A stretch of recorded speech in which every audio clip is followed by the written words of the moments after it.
Like, to really be exceptional in life, you want to be able to give yourself time, give your brain time to assimilate ideas. And over the years, as I began to learn about how the brain works, I learned that there is a very focused part of the brain, which is the prefrontal cortex, the logical brain.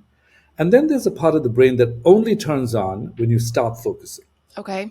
And this part of the brain actually has some very special features.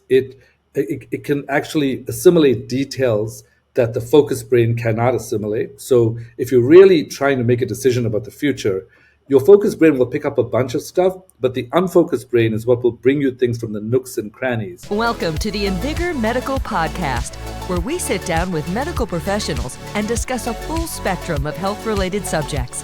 It all starts in 3, 2, 1. Well, so I'd love to dive into that. Yeah. So let's just do a little bit of background on Dr. Pillay.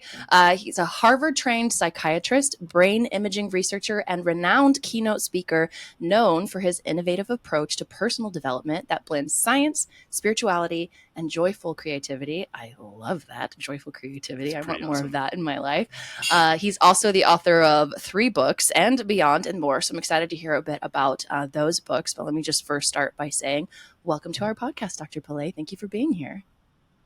Thanks so much for having me. I'm excited to see what direction this conversation goes. Oh, us too. We're always excited to see which way it goes. We always have some questions lined out, but honestly, I always look at Derek and I'm like, I never really do the questions because when you freestyle, and when you have somebody on who's passionate about their research and what they're doing in the world, it's so easy to just find the avenues that we want to go down and have that conversation. So I'm excited to see where you take us today.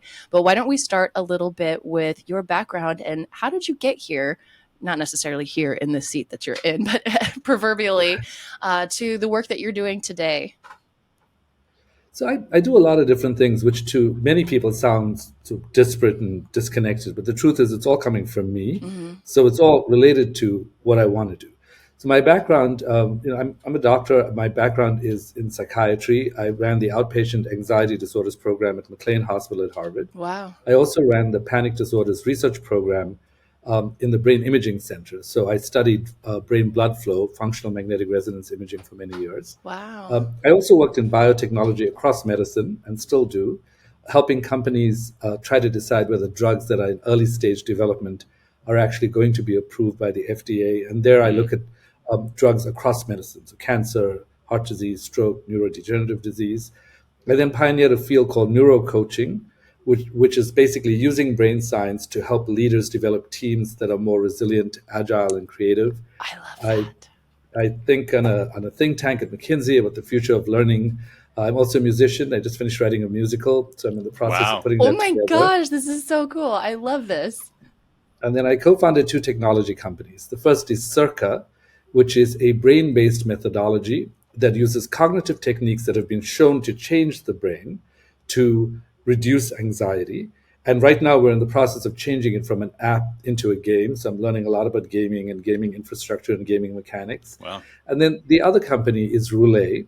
And Roulé is an AI-driven digital therapeutic platform that uses brain-based video design to reduce stress and anxiety across multiple platforms. So it can be deployed on a mobile device, on a desktop computer, on a TV, in a VR headset, or in the metaverse. But the general theme, I think, that you can see is that I'm really interested in the connection between mental health and physical health. Yes. And I'm interested in communicating mechanisms that are related to brain science. And what I really like is the ability to use some of this technical information in practical ways so that people can actually have a framework that they can use to manage their own challenges. Yeah. Wow. That is a lot. What I'm hearing here is we need way more than the hour we have set aside. And we're going to need to have you back because there's so many little things that you just said that I'm like, yes, this sounds incredible. I want to know more about that. And so now I'm just like, where do we focus in? Even though one of the topics that we had brought up to discuss with you was the unfocused mind and some of your research behind that and your thoughts. So I'm like, my mind feels a little unfocused now. And I'm like, where do we go? But I think that might be an interesting place to start because I think in general, when people think about an unfocused mind not really being something that has power. And you're talking about that, something that is powerful, and it can be powerful. So can we start a little bit there? Because I feel like there's so much emphasis on how do we get focused? How do we maintain focus? How do we maximize the effort that we're putting into any one task at a time? So just kind of give us a little bit of a foundation of what you mean when you talk about the power of an unfocused mind. Sure. So I wrote about this extensively in my book, Tinker, Dabble, Doodle, Try. Love that title. Unlock the Power of the Unfocused Mind. And for me, so I'll tell you a story first, and then maybe tell you sort of some of the science. So when I first got to Harvard, I was very sort of ambitious. I wanted to do well. I wanted to make sure I went to everything. So I went to all my didactics, and I stayed in the hospital till late, and I interviewed patients. And when I got my first round of feedback, I was like, yeah, I definitely killed this. Like, this is going to be amazing.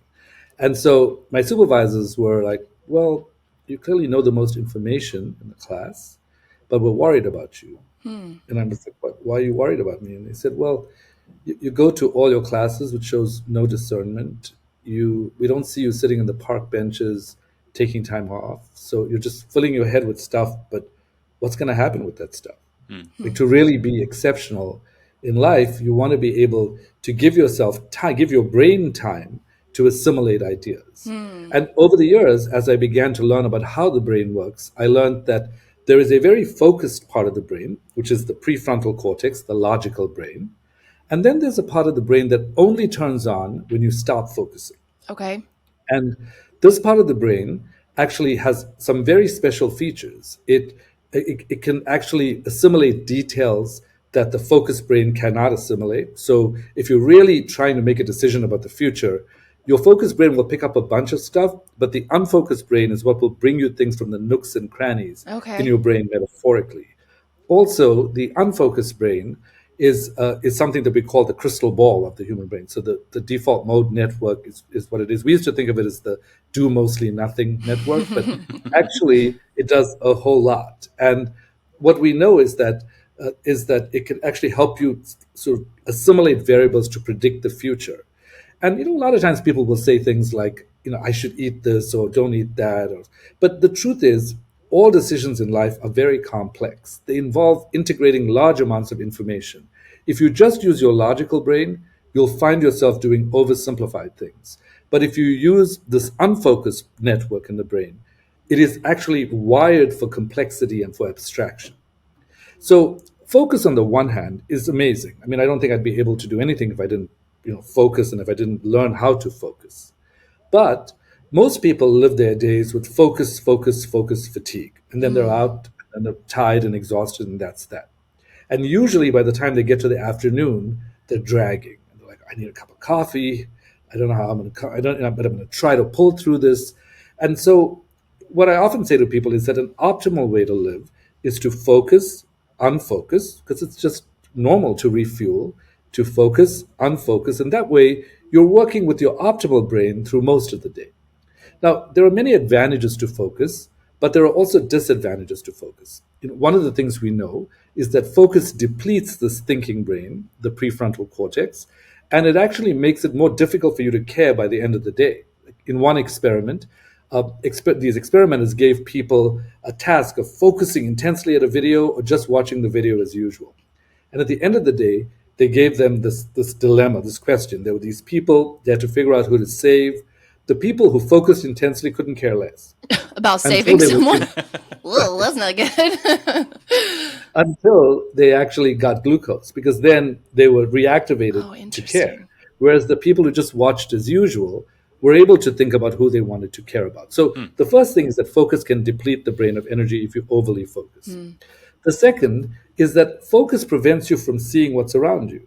It prevents you from seeing the competition. Tunnel vision. Like Anne Wang, who developed a word processor, was focused on developing word processor 2 because he wasn't paying attention to the fact that the PC was in the wings. And so he became bankrupt because he wasn't paying attention. Like right now for everybody, it's like AI this and AI that. Well, what's AI going to do? How's it going to take, how can I disrupt myself? If you don't pay attention to asking these open questions, you might be focused on what you're doing right now, but you could be sideswiped. In addition, Focus is great with your nose to the grindstone, but then you're not paying attention to upcoming trends. So it's not just what's going on around you, like the competition, but it's also upcoming trends. And then focus, when you're focused, you pay attention to one spot. But when you're innovating, you often need to connect two or more ideas. So people who are hyper-focused are like, I'm not creative. And it's not that they're not creative, they're just not willing to unfocus to allow the brain to make these connections. And then another thing that we know is that the self network in the brain, like who you are, overlaps heavily with the default mode network, the unfocused circuit. Okay. So, like a lot of times people will say they get their best ideas when they're in the shower. Yeah. It's because you're in the shower and you're not hyper focusing and you're allowing your brain to be as intelligent as it can be. So I like to say to people that if you don't build in regular periods of unfocus into your day, you're not allowing yourself to be the smartest person that you can be. Yeah. And a lot of times people will say, I can't find a solution. I don't know how to make more money. I don't know how to make this relationship work. I don't know how to do, whatever the challenge is.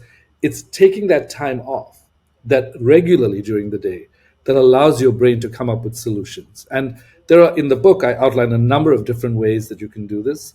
5 to 15 minutes of napping can give you 1 to 3 hours of clarity. Wow. Now, huge fan of a nap here. Love naps.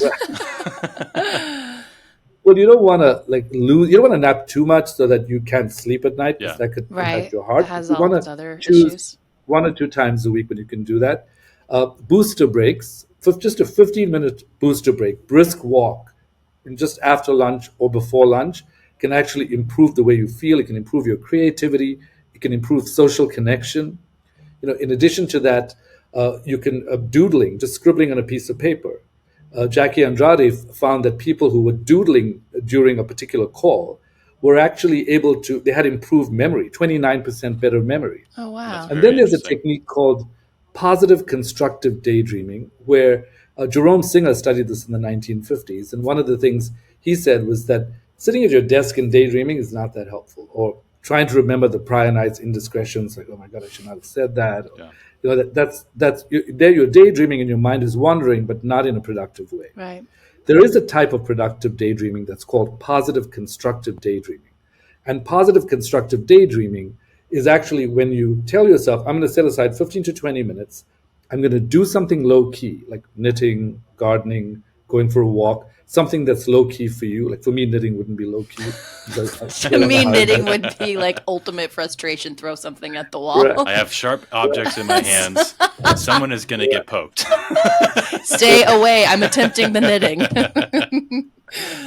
Yeah.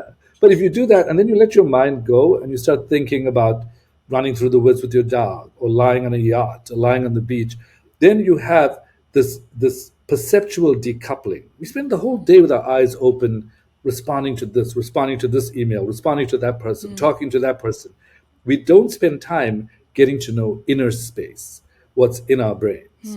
And what a lot of people don't realize is that taking this time off can improve your clarity, it can improve your creativity, but by allowing yourself to have this regular downshifting, this was actually one of the 9 factors that the Blue Zones Project identified as being related to healthy longevity. Wow.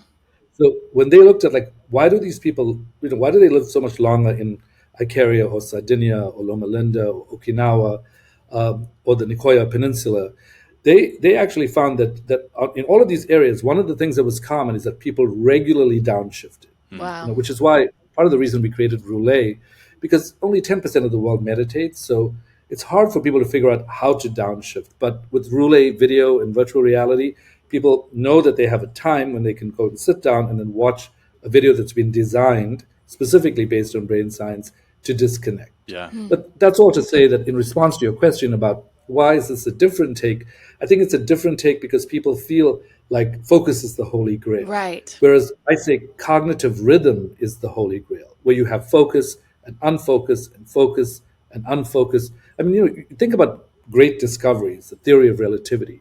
Albert Einstein describes that as a musical perception. And then he developed all the concrete stuff.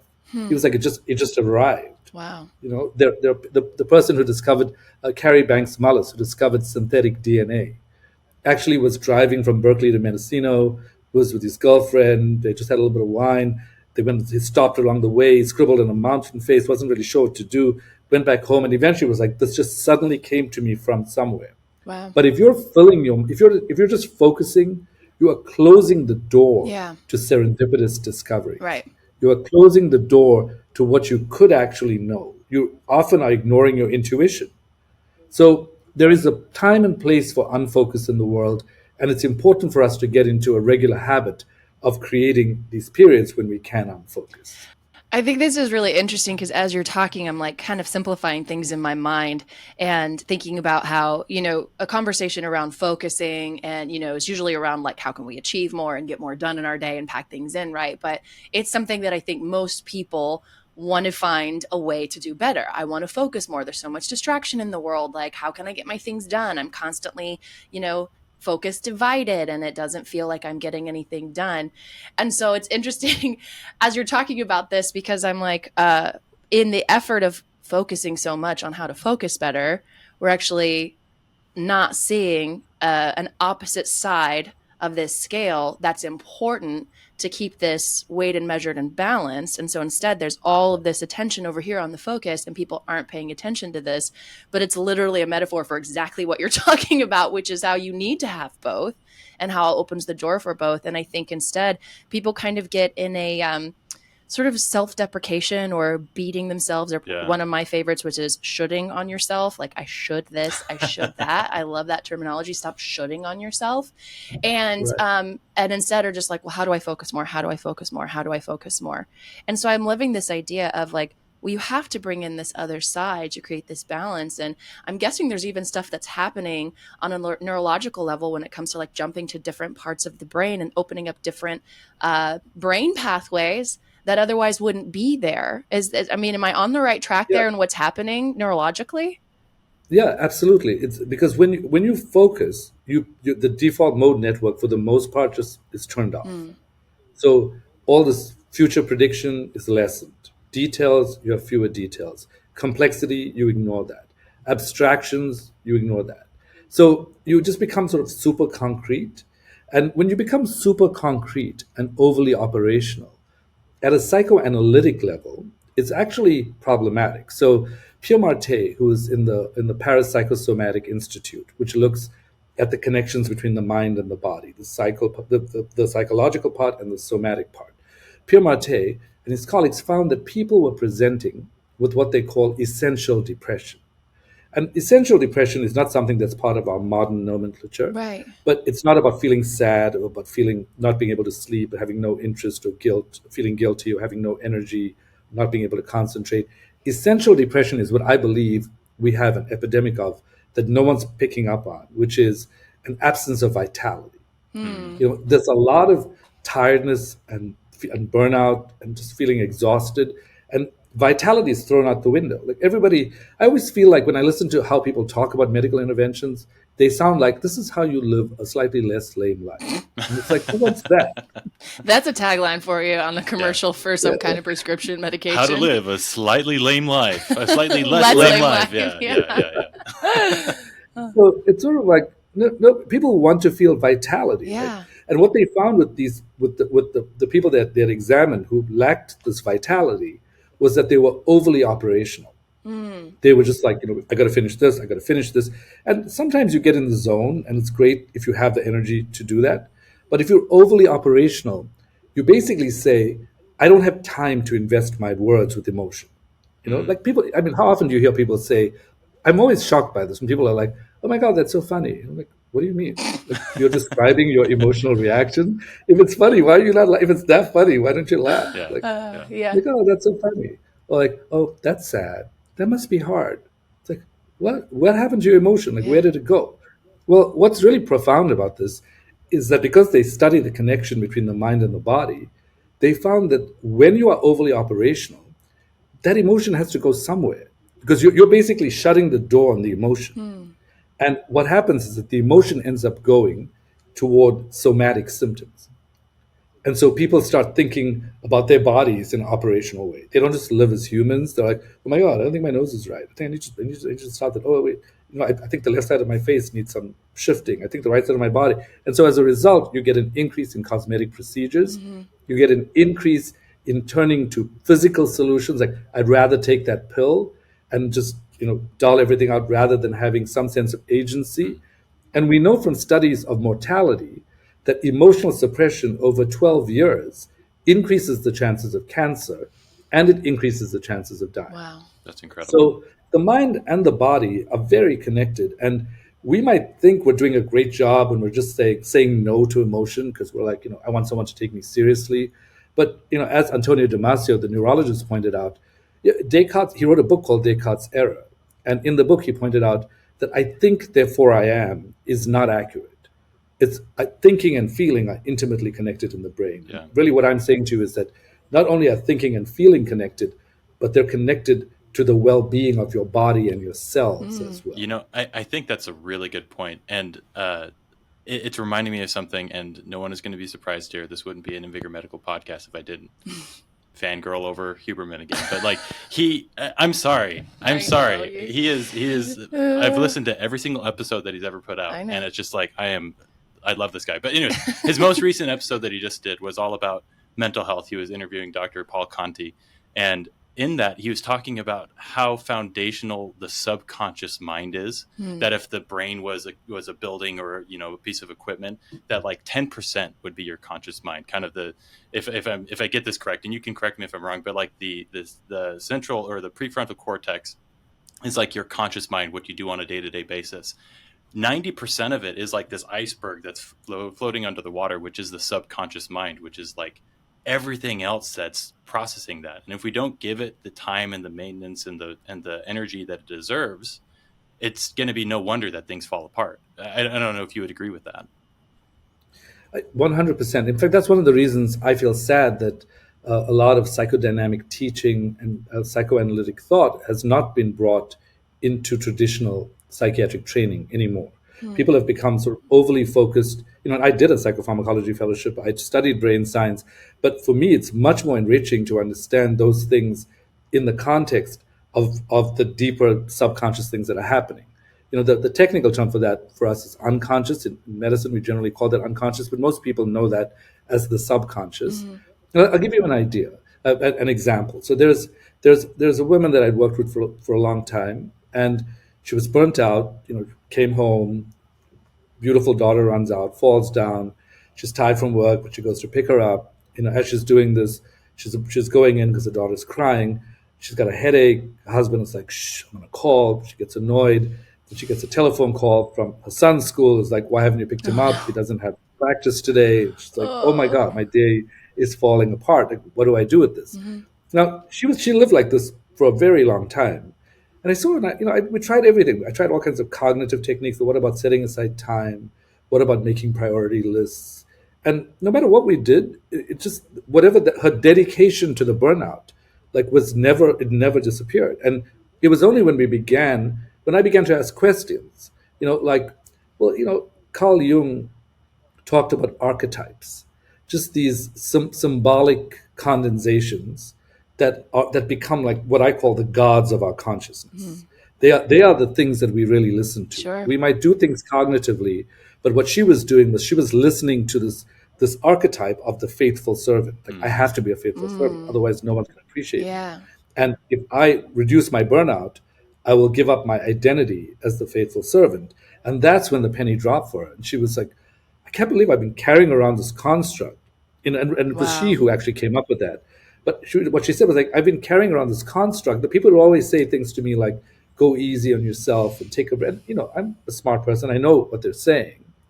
But, what really struck me in that conversation was that knowing that we have these unconscious symbols that are directing our behavior. At Drrini, another thing we're doing is actually, and it's beyond that level of concreteness as well. It's, just any symbol can affect you. Like, sometimes you look at a shape or a piece of modern art and you'll be, oh, I hate that, or I love that, which means that you are responding to those symbols, like one way or another. And the one thing I do feel very passionately about in all of medicine is I really don't believe in the way we're communicating medicine right now. Right now, there's so much of one size fits all. Yeah. And I'll give you a good example of this, which is take LDL cholesterol, for example.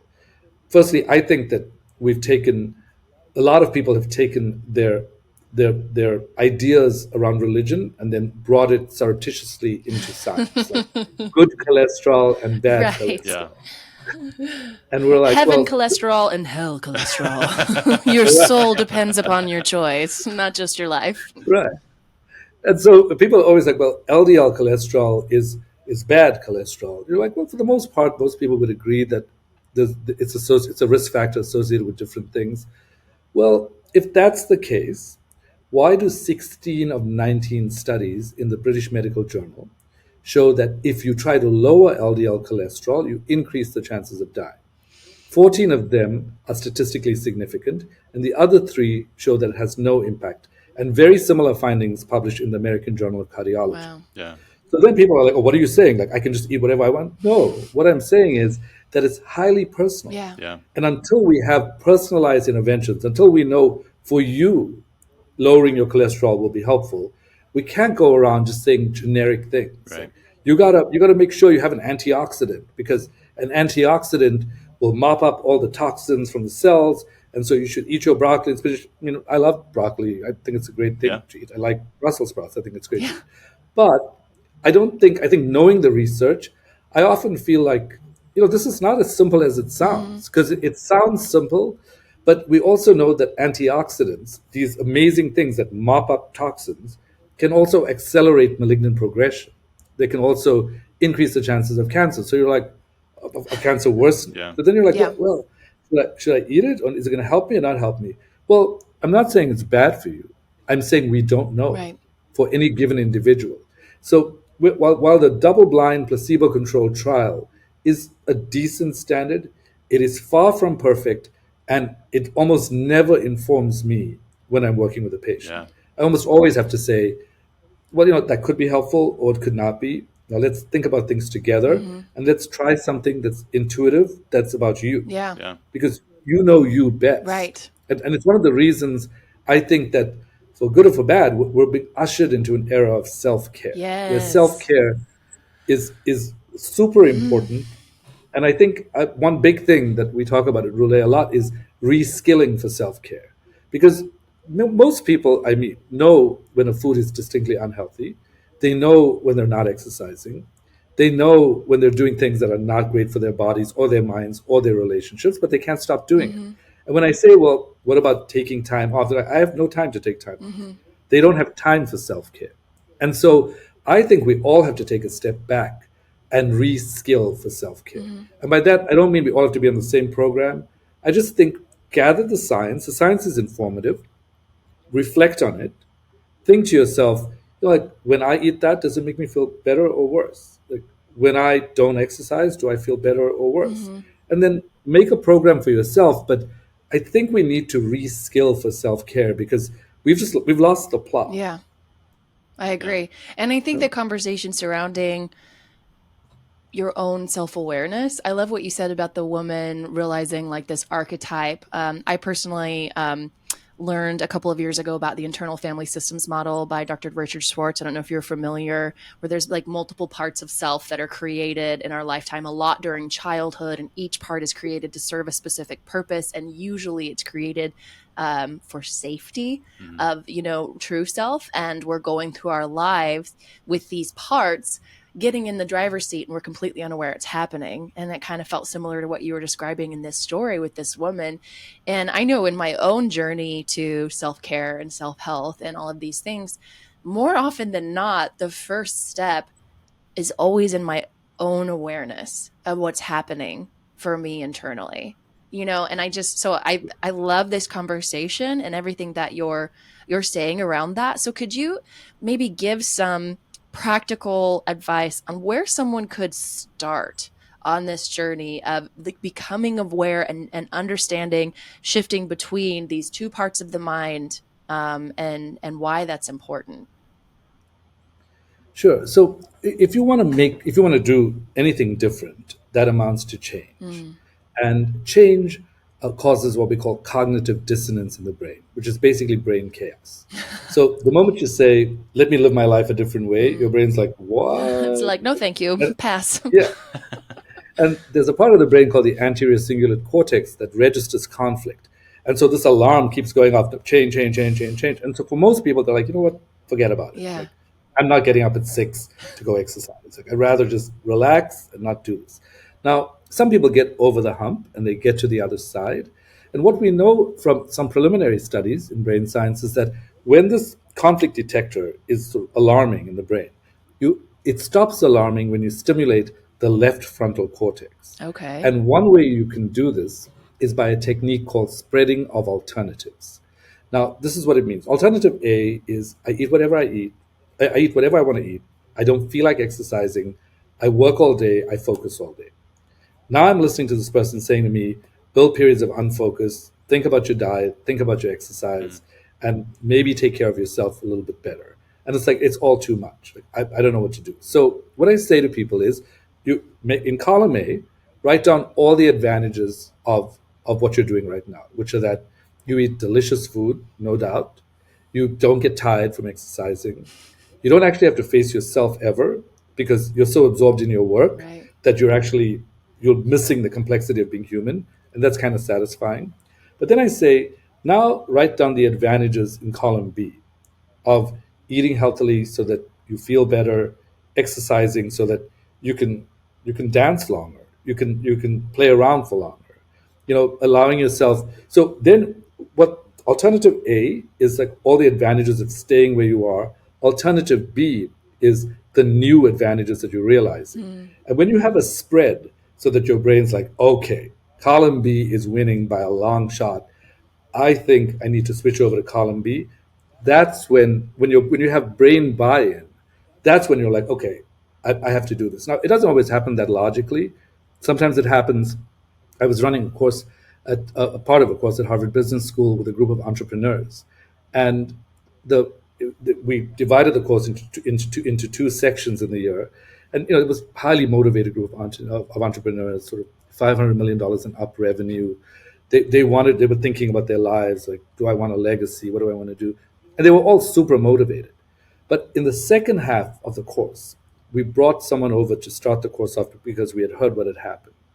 And he was close to 50, and he said, I just want to tell you a lesson that I learned. After our meeting last year, when I decided I really wanted to up my game and do what I needed to do, I found myself in an emergency room looking up at the ceiling, wondering whether my heart attack would prevent me from ever seeing my wife and my kids again. Wow. And I realized that the burnout that I was ignoring, which seemed like I had to, because in his head, his whole archetype was the hero. Right. He was like, I have to be a hero. So, but that's when I realized my life's got to change. And I'm here to tell all of you, don't wait until you get that heart attack. Wow. Try to think beforehand. So in order to start somewhere, first ask yourself, what is this one change I want to make? Let me make this column, but make it honestly until you truly see the advantages of the change. And that's where you start. Now we get into the change process. The question is, how do you change? And there are all kinds of theories about this. There's John Locke's original goal theory, which is like, don't set small goals because you're human. No one's motivated by small goals. Sure. Like, set at least a medium to medium high goal, because then you'll be like, yeah, I'm pumped. Like, this is really awesome. However, there are other researchers who have shown that small changes are less intimidating. So here's a great place for personalization. What excites you, and what do you think you can manage? If you're someone who's excited by, I'm going to really shoot for the stars. I'm going to aim for the stars. I'm going to get there. Do that. If you're someone who's intimidated by making this huge shift, then make a small change. And then ask yourself, once you're done through all this cognitive stuff, for me, one of my favorite ways of thinking about change is through the lens of a theoretician named Kazimierz Dabrowski. So Dabrowski studied gifted students, and what he found was that gifted students are constantly falling apart to bring themselves together at a higher level. Wow. And what he said was that traditionally we view mental health, when we feel like we're falling apart, we're like, oh my God, I'm falling apart. Somebody needs to put me back together. It's weakness, right? Right. Mm-hmm. Yeah. And there are psychoanalytic ideas around anxiety, like the idea that anxiety is the cry of the self in the process of becoming. That anxiety is basically saying you are changing. and this is fine. But it makes you feel afraid because your fight or flight system is overactivated because you're in unfamiliar territory. And so you feel in your head like, because you're in unfamiliar territory, there's danger. These are all automatic metabolic preparations that the brain does, and it signals this through emotion. Wow. So really what you want to do is reframe your relationship with anxiety. The next time you feel anxious, the next time you feel freaked out, the next time you feel like I am falling apart, ask yourself, clearly my brain wants to save me. And the way that I have to have my brain help save me is to actually come apart, to come back together again. Now, at a very literal level, we know that this is possible because one of the key circuits in the brain that codes for self is the DMN, the default mode network. Sure. And we know through therapeutics, studies in the therapeutic effects of psychedelics and studies in meditation that you can create entropy or chaos in the self circuitry. And there's not just one self. As you pointed out, there are these multiple selves that you can reconstitute. And so you decide, how do I want to reconstitute myself? And what Dabrowski said was, he said, you have to have something that actually keeps you jazzed when you're doing this. You can't just be like, let me just fall apart and see how great that is. Because, and so he identified this factor called over-excitabilities. And these over-excitabilities are things like, some people are like, they want to work out because they feel good when they have a great workout. So that becomes like part of your energy-giving energy. Or you could have something like, sensory stimuli. Like, I really like fragrant candles. They make me feel great. Or maybe I really want to be connected to my emotions. Let me watch like a really sad movie or listen to a sad song, where you feel like whatever this element is something that keeps you. It's like the emotional glue. Yeah. It keeps you together. But then you try to go through these stages of disintegration. And what he talks about is, he says 70% of the world is at stage 1. They live to eat, reproduce, socialize, and go to sleep. And that's pretty much how people live. And there's very little anxiety at that level. The second level is where the unconscious starts to kick in. Like, something's not right here. Like, my life's not quite where I want it to be, but I don't have time to pay attention to it. And he said, there, you still have a little bit of anxiety, but not so much. The third is where you identify the gap between who you actually are and how you're living your life. And then you say to yourself, like, the life I want for myself is a life that has what in it? Freedom, autonomy, money, relatedness, power, social connection. You basically outline a list of values that you care about. Yeah. And then you let the values be your navigator. Your values will tell you, you know what, if you're choosing this trap of a life, but you value autonomy 10 out of 10, then you're going to need to shift your life to honor what you value. Because you're in misalignment. Right. Yeah. Like I recently spoke to a very ambitious, very highly qualified mother who had a PhD in neuroscience.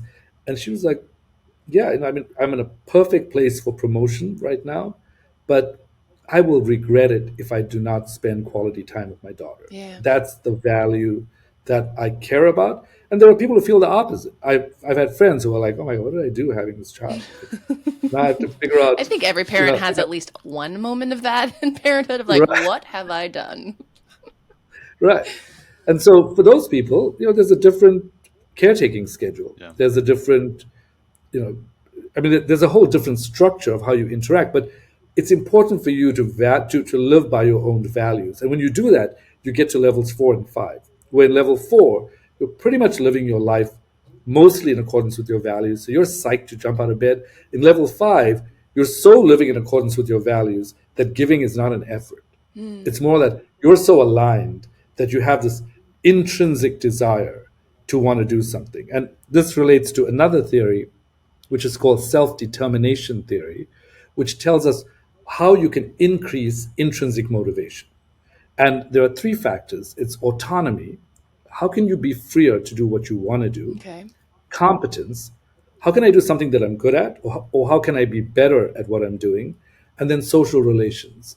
How can I surround myself with people who are amazing? Because if you feel free to do what you want to do, and you're surrounded by amazing people, and you feel like you can really do well at whatever you're doing, of course you're going to feel motivated.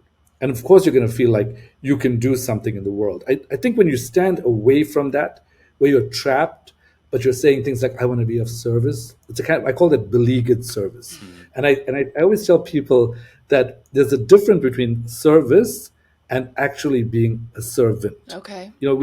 When you work with organizations, there's a model of leadership called servant leadership, Yeah. which is highly prized. But I always ask people to just re-examine that.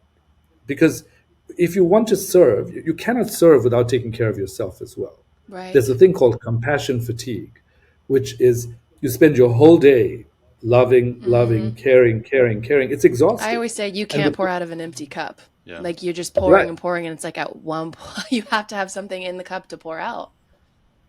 Yeah, no, absolutely. So, I know I've been waxing lyrical about that whole line of thought, but I think if I had to summarize it, I think in terms of where people start, number one, start with spreading of alternatives by making the list in 2 columns. Number 2, ask yourself, what is the change that I want to make? And number 3, how do I positively disintegrate so that I allow myself to make choices that are in accordance with my own values rather than just being an automaton and doing what I need to do? Because, I understand on the one hand that you need to pay your mortgage. I understand on the other hand, you need to take care of people at home. So I'm not prescribing some kind of idealized life.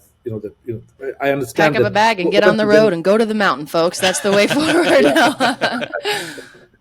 What I'm saying is these frameworks can be helpful for us when we're thinking about making some changes. There was actually a great interview that Lady Gaga did at Yale. Love Lady Gaga. Oh my gosh, mega fan. Yeah, she's incredible. And she talks about how coming to a point in her career when she didn't want to sing anymore.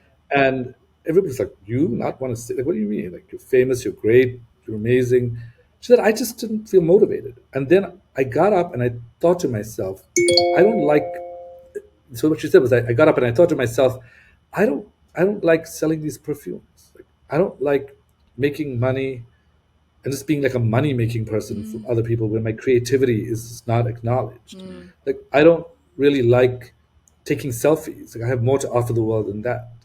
And so she said, so gradually I started to say no. I was like, no, I'm not going to do that. I'm not going to do that. I don't care how much money that perfume brings. I'm not doing it. And she said, slowly, I started to realize when I went home, I looked at myself in the mirror and I was like, you, I can sleep with. Wow. Because you, I respect. You are someone who's honoring who you are. And too many people let this go for too many years. Yeah. And then they find themselves over the 50 mark, over the 60 mark. They're like, what happened to my life? Like, I just lived my life as someone else. Yeah. And you're so far from where you started. Like, how do you even find the way back? When you were talking about making those 2 lists, it was making me think about what you talked earlier, which did you call it active daydreaming? I can't remember. Positive constructive daydreaming. And I started thinking about that and like imagining like sitting and literally thinking about how each of these columns feel, how I feel when I'm living in each of these columns, and envisioning myself in a day where I'm either in column A or I'm in column B, and like walking through the day in that column and examining how I feel in my body, what my thoughts are like, what's happening around me, how the people around me feel, how I feel.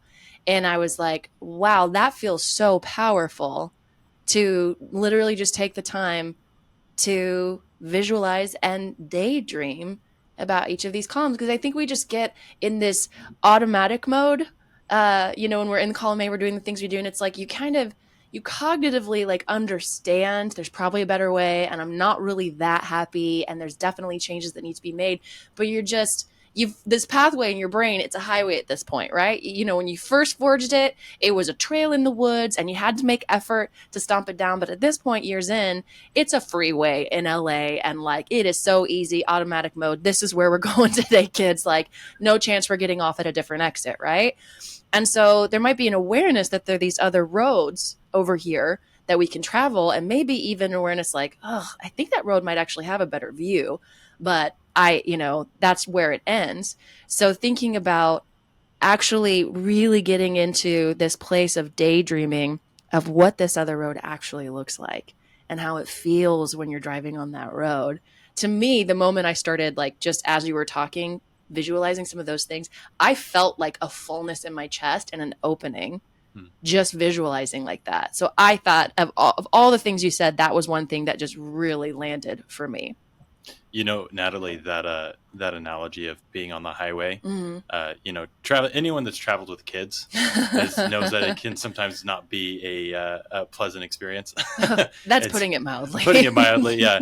But, my wife and I, what we started doing is we would take an exit and we'd find the nearest park and we'd, go out and let our kids run and play. And it's just like, I know that you're just using it as an analogy, but like, I think that this kind of like ties into the whole thing of like, it just feels so much better. Yeah. It feels like you can be at so much peace, and they're so much better in the car. And I just think it's apt that the analogy you ended up choosing actually really ties in very well into the concept that we're trying to understand as well. So yeah, I think that's really incredible. But I actually had a question for you, Dr. Pillay. So I know earlier you're talking about anxiety and anxiousness in general.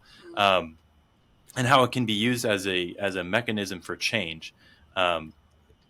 What I've seen and heard from a lot of people that I know is they talk about how, yes, there can be a feeling of anxiety that motivates you and gets you to change, but there's also anxiety where you're sitting on your phone not doing anything and you're feeling anxious because it's like, I'm not doing anything, my life isn't getting better, and really, I just see it as like kind of like this downward spiral. It's crippling. Yeah, and I guess the reason I bring this up is I know that for you specifically, you've worked on how we can better utilize technology to make our lives better and to actually deal with anxiety. And so I guess there's this kind of dichotomy that we're dealing with. I don't know if you can speak to that dichotomy. No, I love that. That's a good point. Yeah. Yeah, so I think pretty much everything is a dichotomy in human psychology. It's true, living in the paradox. Just got to figure it out. Like every nanosecond is like that to me. My Twitter profile describes me as somewhere between martinis and meditation. Martinis that with is meditation? Honestly fantastic. I wish that had been in the bio, that I could just read, "Welcome to the show today. He's between martinis and meditation." But I do think anxiety is a paradoxical.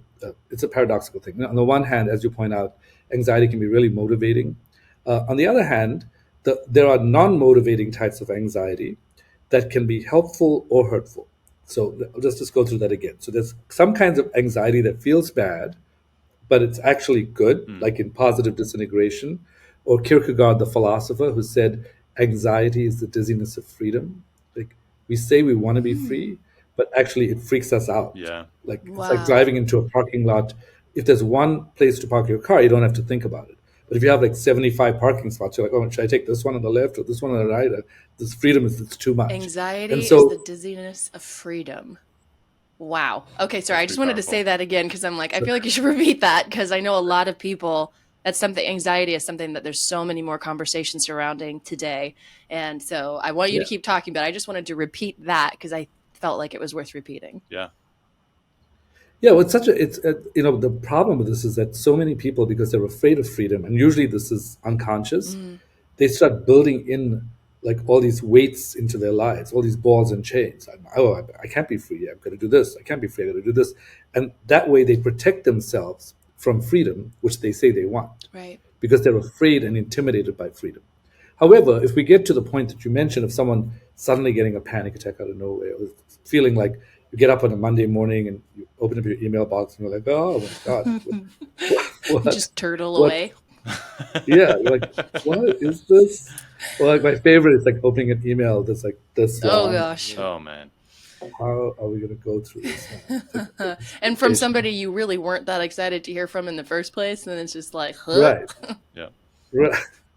So Circa, which is one of the technologies that I developed, is something that it's actually a free download right now. It's an app, but there are 5 steps. It's a mnemonic that describes five steps that have been shown to change brain activation. So when you get anxious, there's a part of your brain called the amygdala that overactivates. So it's like the needle goes to the high position if you just if you don't address it.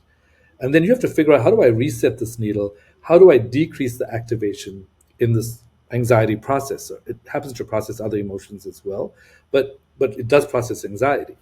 And Circa is a 5-step process, which I would recommend people write this down. Yes. So the first C is for chunking, which is when I open my email box and I have like 5 million things to do and there's just no time to do it, rather than saying I'll get to it, just stop for a second, take 2 extra minutes and say, this is what I'm going to do this today. I'm going to chunk it out tomorrow.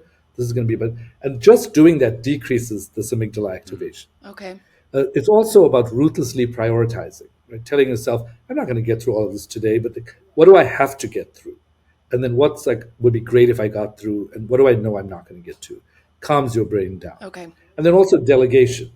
It's like you can do this with your family, you can do it with your friends, you can do it at work. Those things really help you chunk things down. The I in Circa is about ignore mental chatter, which is like mindfulness. And essentially, it's closing your eyes, placing your attention on your breath, like a flashlight. And if your mind starts chattering and you get distracted, gently bring your attention back to your breath. Now, this sounds like like a whatever thing, but actually, it's super helpful. Not only does it decrease amygdala activation, but preliminary studies are showing that at the ends of our chromosomes are like think of them like shoelaces. Mm-hmm. There's this little end of the shoelace that's called a telomere. And as you get older, the telomere gets shorter and shorter, and you get illnesses, and then you die. Well, mindfulness may protect the telomere. Wow. And so what sounds like such a simple practice could actually lead to healthy longevity because it helps to protect you even at a genetic level. Wow. So I always tell people, different people recommend different things. Brown University recommends 40 minutes once a day. Most people faint when they hear that. Yeah, I almost did just now. There she goes. Transcendental meditators do 20 minutes twice a day. I started what? You're just laying on the ground. I think she's meditating. She's just meditating. Natalie has left the episode. Well, remember, you have a choice. It's not mindfulness, but don't forget the martini. That's right. Probably not as good for the telomeres, but hey, that's something else. Life is about balance. We're talking about the paradox. We're living here, folks. And then the R is reality check, which is essentially this too shall pass. Sometimes you just have this horrible thing and you try to see it from positive side and you're like, there is no positive side to this. Like, there's nothing. But what is positive is that most things that affect us in life do end up going away. Yeah. And we do move on, and time does move on. So reminding yourself this too shall pass is a really helpful thing.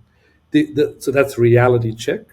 That's what the R said. The C is control check, the second C, which is like the serenity prayer. Like, what can I control? What can I not control? And do I know the difference? Like, you get up in the morning, let's say you have 10 attentional units, like, oh my God, there's a war here. There's a pandemic going on here. There's something happened here. So all of a sudden, 6 units are taken up with stuff that you cannot control. And that's what you talk about the whole day. So you're not freeing up your own attention to be as intelligent as you could be. But if you say, this, I'm not going to think about it. I'm not in control of it. I'm going to, you could even embody this, write it on a piece of paper and throw it away. Burn it. That control check helps to, recreate space in your brain so you can figure out what you can control. And then attention shift is a reminder that we often talk about the problems. We're like, oh my God, everyone's so polarized. Why is everybody like this? Why is the world in conflict? Why do people not? And then it's like, well, what's the solution? Let's live into the solution. Like, why don't we take some time out and live into the solution? We take the attention shift from the problem to the solution. Yeah. So I always recommend, and you don't have to do all of those steps. You can do some of them. But if you get up on a Monday morning, it's super helpful because Monday mornings are often rough for people. But if you get up on Monday morning, you're like, oh, let me just circa. I'm just going to do like a 2-minute circa. What can I chunk? Do I have time to be mindful? What's horrible that's going to pass? It's like, oh yeah, I have that project. I'll meet the deadline and then it will go. So I don't have to feel sick to my stomach the whole week that's there. What can I control? I can probably schedule that out. I can figure out how to get there. I can control that. I can't control how people are going to respond to it, but I will do my best. I can control what I can do. And now let me just figure out how to solve it. Here are the resources I'm going to look at. Here's how I'm going to put this together, rather than like, oh my God, I have this report and it's so horrible and I can't believe they made me do this and it's so irrelevant and why do I have to? Then you get stuck in the problem. But those 5 steps, whether it's a panicky feeling that where you're asking yourself, what am I overwhelmed by? And then you go through circa, can be very helpful to you when you're thinking about how to decrease your anxiety. Another way to think about decreasing anxiety, if it's worry, which is the other thing I think you were saying, which is like you're going through your phone and you're like, oh my God, I'm worried about this, I'm worried about that. How do I stop? Well, the leading theory of worry is called contrast avoidance theory. And contrast avoidance theory basically teaches us that the main reason that people worry is that they're attached to worry. Like they're in love with worry in some way. You know, Freud Freud even made this comment early on in his dealings with people where he said, you try to snatch away the worry from someone and they'll hold it like it's their baby. Wow. Like, no, you're not going to take my worry away. It's kind of like how some people are like drama magnets. They say, oh, I hate drama. Drama is just always around me. I don't know what's happening. It's just always around me. It's because they just love it. Yeah. Well, so part of the reason this distraction, what this does is, in life you have peak experiences, right? Like, finding someone you love, getting a great job, having a child, and then you have these trough or low experiences, like losing a job or losing a loved one, or having a bad day. And people who worry hate the sudden shift from like, I'm having an amazing time, to like, oh my God, who died? That shift is too much. It's contrast avoidance. So that they would rather be mildly miserable so that the contrast is less. And then they feel like I go from mildly miserable to bad thing. But the problem with that is you end up having nothing that's amazing or awesome in your life. So part of what you want to do is, firstly, notice that pattern in your life. Secondly, ask yourself, how can I just begin to build compulsory, awesome experiences? Like things that I know are going to be guaranteed. Like, I love to eat this thing. I'm eating this on Thursday. I want to go for a massage. I'm going to do that. I love this friend. I'm going to schedule time with this friend. And that way, you make it a rule that you are not going to avoid great things, and that there is a way to shift from there to the lower things over time. And you learn to do that over time. But I think circa and remembering contrast avoidance theory are two ways in which you can manage anxiety. I love that. I think it's so practical. And I'm just thinking, for everyone listening, just a reminder that Dr. Pillay is Harvard trained. Like, I think so many times when we talk about, or people hear things about like mindfulness and how to have better mental health, it kind of gets put in this subcategory of like woo woo, like it's not science-based, whatever. So I just like a reminder that this guy knows what he's talking about. He's obviously incredibly smart. And here you are giving us a tool. It's not a medication. It's not psychotherapy. It's not come see me every week for 3 months and we'll try to, it's like, here are 5 letters and you could start your day with this and have a massive impact on the way that you feel and show up every single day. So I thank you. I love whenever our guests leave us with something that's actionable, and you absolutely did that. And I feel like there are so many different roads, here we go on another road analogy, that I want to go down with you. So hopefully we can have you back another time to hopefully go into some great detail. Was there anything else that you wanted to ask, Derek, before we wrap up? No, I think that was it. But I want to, again, agree with your sentiment of just like, there are so many things that we could have covered, and we would definitely love to have you back at some point to cover some more of those things if you are happy to do that. But thank you so much for your time, for joining us. It is truly appreciated. Where can people find more about you and your work and what your you books. do? And your books? Yes. So you can find out more about me at drsrinipillay.com or at nbgcorporate.com. It's N as in Nancy, B as in boy, G as in girl, corporate, or one word.com. You could also follow me on Instagram at Dr.Srini Pillay or on Twitter at Srini Pillay. And in terms of my books, they're on sale at Amazon. Tinker, Dabble, Doodle, Try is about tapping into this unfocused circuit.